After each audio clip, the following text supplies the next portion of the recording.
If you find yourself waking up between the hours of 3 and 5 in the morning, don't be so quick to dismiss it as mere coincidence or the result of a restless night. That hour, the stillness before dawn, holds something far more profound than most realize. You see, life doesn't operate on a rigid mechanical clock. It pulses, it breathes, and it moves with the rhythm of the soul. So when you're pulled out of sleep in those early hours, it's often not the body that is restless, but something far deeper within you that's stirring. Something that wants to be known. This is not an interruption. It is an invitation that arrives without fanfare, without announcement. The world outside may still be cloaked in silence. The lights dim, the roads empty, but inwardly there is motion, there is calling. It's the whisper of your higher self, the subtle nudge of spirit, or perhaps a message from a deeper intelligence that waits patiently until all distractions have gone quiet. That's why it comes then, not during the noise of midday or the chaos of evening, but in that sacred quiet space between dark and light. Across ancient traditions and cultures, this specific window of time has always been revered. The Chinese medicine clock, for instance, links 3 a.m. to the lungs, symbolically tied to grief, breath, and spiritual awakening.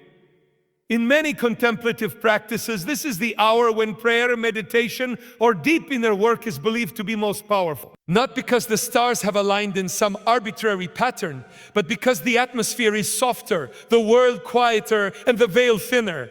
Everything conspires in that moment to help you hear what can only be heard when all else has fallen silent. But most of us are trained to ignore that kind of subtlety.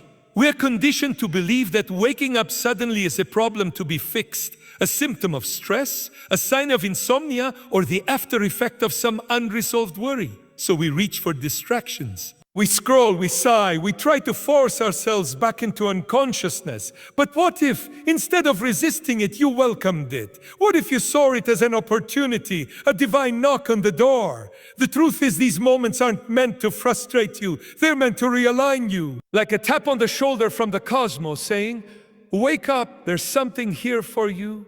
A truth, a glimpse, a realignment. It doesn't come with a loud bang. It's not dramatic. It's subtle, like a breeze, like the way leaves fall or waves kiss the shore, gentle but undeniably precise. And if you can be still enough to receive it, you might notice something shift. Not on the outside necessarily, but within.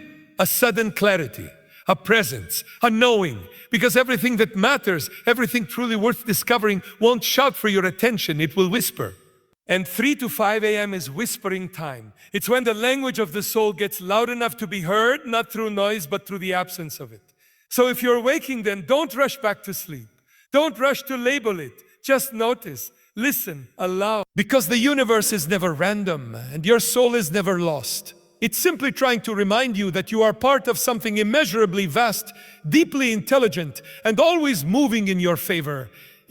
Especially in the quiet hours when the rest of the world is still asleep. And perhaps the reason you're waking is not because something is wrong, but because something sacred is finally right on time.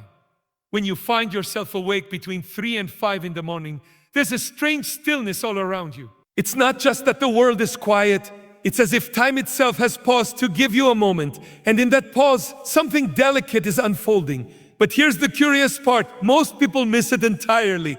They're too quick to fill the silence. They turn on a light, check the time, reach for their phone. And just like that, the moment vanishes. The whisper that was beginning to form disappears into static. But what if you didn't do any of that? What if you allowed the silence to linger? What if instead of fighting to get back to sleep or drowning the discomfort in distraction, you simply listen? Because that silence, it's not empty. It's full. It's speaking. And the only reason we don't hear it is we're not trained to listen without words. But the soul doesn't speak in language. It speaks in feeling, in rhythm, in presence. And between 3 and 5 a.m., when the ego is still groggy, when the thinking mind hasn't fully turned on, the soul has a chance to speak clearly, for once, without competition. What you may not realize is that something inside you has asked for this. Maybe not in words, maybe not even consciously, but some part of you, some ancient knowing part, wanted this moment, and so you're awake, not by accident, not by mistake, but by request. Now the question is, will you honor it? Silence is not passive, it's alive. It listens to you as much as you listen to it. And in those early hours, there's no crowd, no noise, no roles to play. You're not someone's partner, someone's child, someone's co-worker. You are just you. And that in itself is sacred. In this space, don't try to solve anything. Don't try to do, just be. Notice your breath. Notice your heartbeat.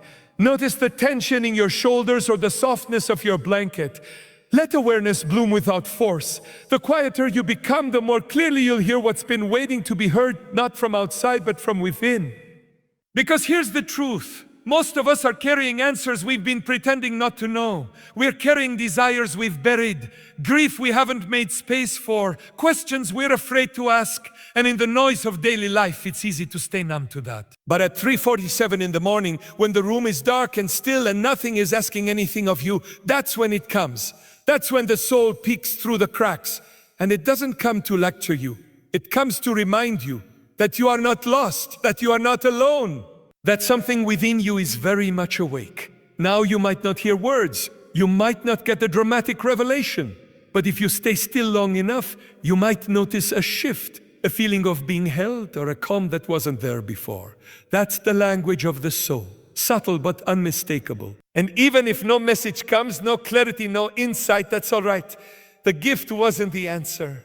The gift was the presence, the willingness to sit with yourself, to feel the stillness, to let the soul know that you're listening now. Because in this world, there is no shortage of people who speak. There is a shortage of those who know how to listen, especially to the quietest parts of themselves. And when the silence knocks at your door in the middle of the night, it's not just to wake you up, it's to bring you home. If you've ever been pulled awake between the hours of 3 and 5 a.m., you've likely felt that strange liminality, that sense that you're not quite in the world, but not fully outside of it either. And in that space, when you're still tender from dreams and the air around you feels almost otherworldly, there is one thing that can ground you more than anything else: your breath. It's remarkable, really, how often we forget it. We go entire days breathing shallowly, unconsciously, treating the breath as background noise, something automatic, mechanical. But the breath is not just a function, it's a bridge. It connects the unseen with the seen, the eternal with the present moment. It is the only thing you do that is both voluntary and involuntary, and that makes it sacred. It means you can choose to meet it consciously or ignore it entirely. So when you wake in the quiet hours before dawn, don't just lie there in thought. Let your breath become your guide. Begin to notice it, not to control it, not to perfect it, but simply to witness it. Feel the air move through your nostrils. Feel your chest rise and fall like the tide. There is a rhythm here, ancient and constant, and when you give your awareness to it, something shifts.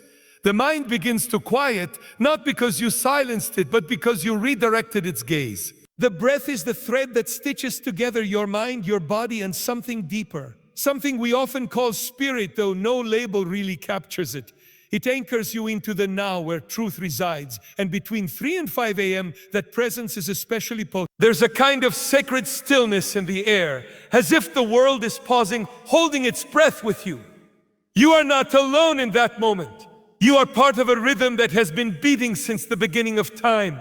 And the beauty of breath is that it doesn't demand anything extravagant. You don't need incense or mantras or a perfect lotus pose. You just need willingness. Willingness to meet yourself exactly as you are. Not how you wish you were. Not how you were yesterday, but now, right now. Because now is all that ever truly exists. And the breath is the doorway that leads you there. Take a slow inhale. And then a soft full exhale. Notice what softens in your body when you do. Notice the way your thoughts slow, how your jaw unclenches, how the anxiety that was swelling just a moment ago begins to melt.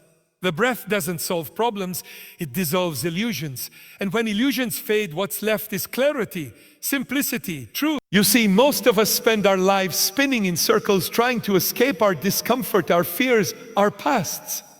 But the breath doesn't run from any of it, it moves right through it. And in doing so, it reminds us that everything, even pain, even confusion, is something we can move with rather than fight against.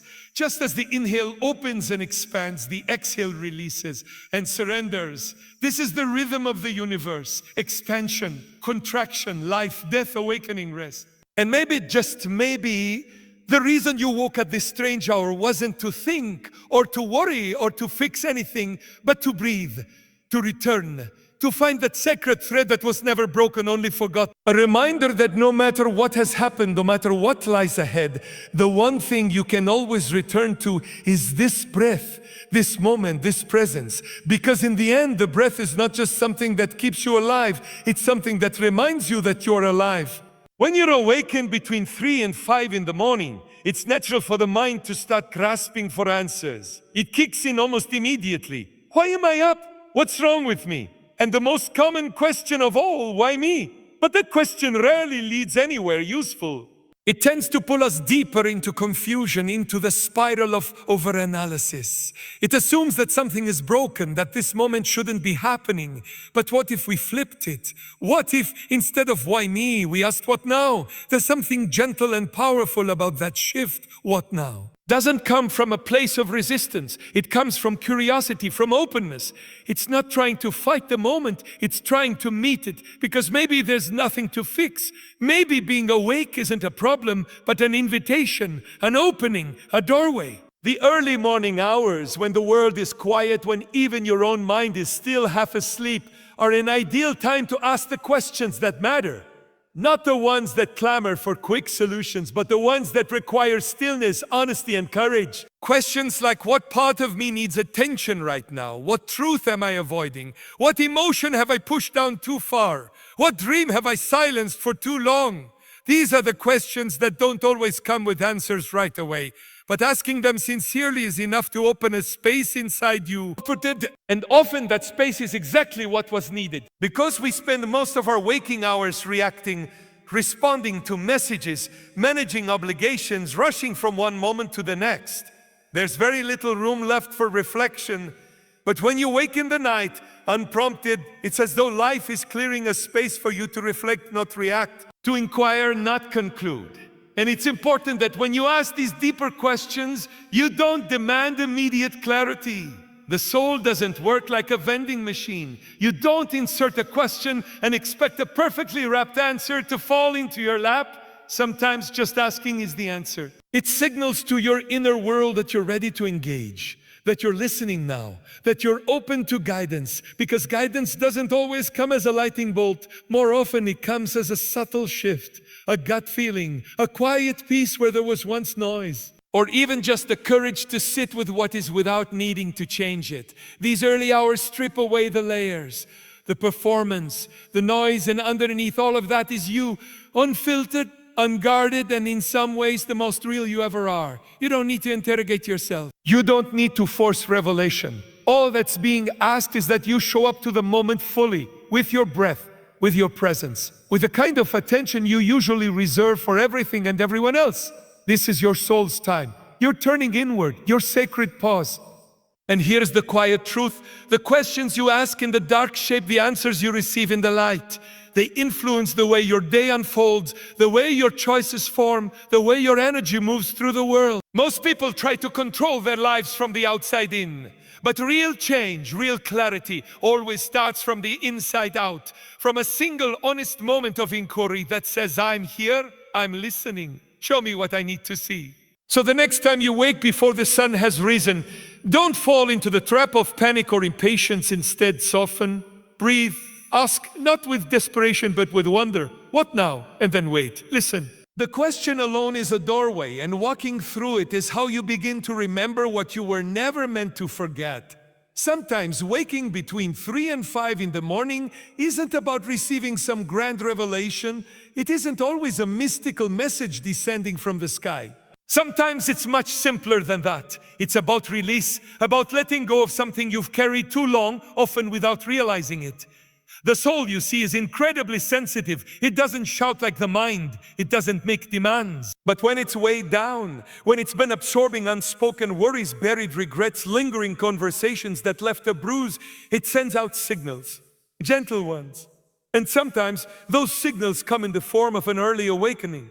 We tend to go to sleep thinking the day is over. We turn off the lights, maybe run through a list of things we didn't get done, and then we hope for peace. But the truth is, what you don't release before sleep, you carry into the night. The body lies still, but the mind keeps chewing. The heart keeps feeling. And the soul keeps watching. So if you find yourself stirring before the sun has risen, It may not be because something new is coming in, but because something old is trying to leave. This is why that space, that fragile quiet between dreams and dawn can feel heavy. Not dramatic, not overwhelming, but just full. There's a reason it wakes you. It wants you to notice what you've been ignoring, not to shame you, but to free you. The mind will want to jump into a story to explain or justify the feeling. But the soul doesn't want to explain. It wants to release. And for that you don't need answers, you need permission to feel, to name what's there, and then to let it go. Start with something simple, a breath, then another. Let yourself feel the space around you, the weight of your body on the bed, the coolness of the air. You don't need to do anything elaborate. Just begin to notice what's here. What emotion has crept in? What thought loop is playing in the background? Is it sadness, guilt? The residue of an old version of yourself still hanging on? You don't have to force it out. This isn't about effort, it's about willingness.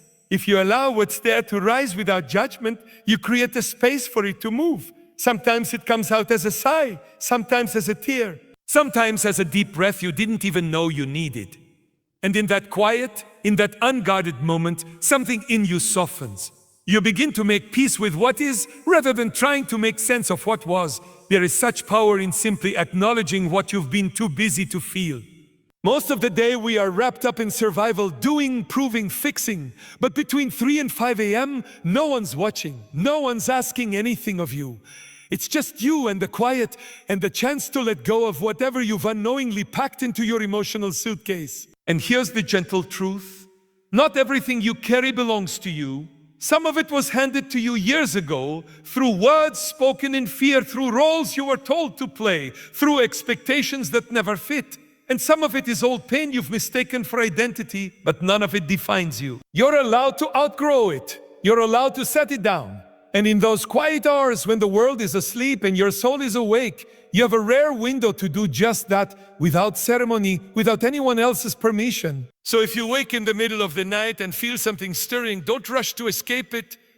Stay, breathe, feel what's asking to be released. Because sometimes the most spiritual thing you can do isn't to seek more light. It's simply to put down what you were never meant to carry into the morning. Then most people, when they wake in those early hours, between 3 and 5 in the morning, feel a sense of frustration, a tug of resistance. The mind kicks in quickly. Why now? I need to sleep, I have work. I don't have time for this. It sees the interruption as an inconvenience. But that's only because we've been conditioned to believe that anything unplanned, anything outside of our control must be a problem. The truth is often quite the opposite. Sometimes what feels like disruption is actually divine choreography, not a breakthrough beginning softly. The waking isn't the issue. It's the way we meet it. If we resist, we miss it. If we receive, it transforms us. That's the invitation. You see, the world moves fast. Days blur into one another. Tasks stack up. People demand your attention. And somewhere along the way, we start living entirely on the surface, chasing outcomes, avoiding stillness, afraid of silence. So when life gives you a quiet hour in the middle of the night, free from notifications, free from pressure, free from noise, it's not taking something from you. It's giving you something. But to receive it, you have to surrender the story that says you're being interrupted. You have to release the idea that peace only comes through order, that clarity only arrives in the daytime. Because this hour, the one you're tempted to escape, is sacred. It's carved out for you by something far more intelligent than your schedule. The timing is perfect, even if it's inconvenient. So what do you do when you're given this quiet space? Nothing complicated. You breathe, you listen, you be. And most importantly, you let yourself receive it fully. Receive the quiet, receive the questions, receive the emotion that might rise without needing to analyze it. Just for a few moments, allow yourself to be present without performance, without expectation. That is a rare and beautiful thing. Receiving doesn't mean waiting for some magical insight to drop from the sky. It means softening into the moment without trying to control it. Letting the experience be what it is. Maybe you feel calm. Maybe you feel restless.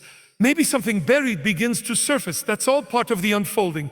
You're not doing it wrong. In fact, you're not meant to do anything. You're meant to be with it. Because the soul doesn't awaken through force, it doesn't open in the presence of pressure. It opens through permission, through willingness, through stillness. And when you stop resisting, when you stop trying to fix or figure out, what you're left with is the raw, honest truth of your own being.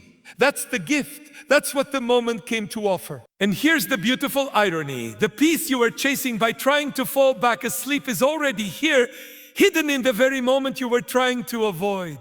It's not waiting for you in the next hour or the next day. It's here now in the darkness, in the quiet, in the breath. But only if you're willing to receive it.